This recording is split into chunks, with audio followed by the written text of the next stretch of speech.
BC బిల్లులు కేంద్రం వద్ద పెండింగ్ లో ఉండగానే స్థానిక సంస్థల ఎన్నికలను నిర్వహించాలన్న ఆలోచన సరికాదన్నారు ఎమ్మెల్సీ కవిత. బీసీలకు 42% రిజర్వేషన్లకు ఇవ్వకుండా ఎన్నికలు నిర్వహిస్తే చూస్తూ ఊరుకోబోమని ప్రభుత్వాన్ని హెచ్చరించారు ఆమె.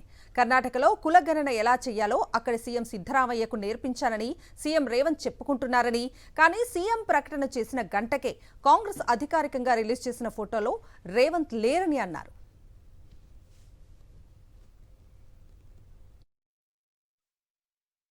బీసీల కోసం 1.5 year నుంచి మనం జాగృతి నుండి ఫైట్ చేస్తున్నాం.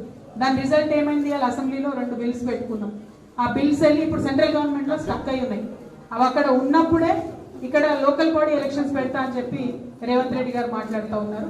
తెలంగాణ జాగృతి నుంచి డిమాండ్ చేస్తూ ఉన్నాం ప్రభుత్వాన్ని. మేము బీసీలు, తెలంగాణ బీసీ బిడ్డలు కొట్లాడి తెచ్చుకున్నటువంటి ఈ బిల్లులు పాస్ అయినాయి, కానీ ఇంప్లిమెంట్ అవుతలేవు.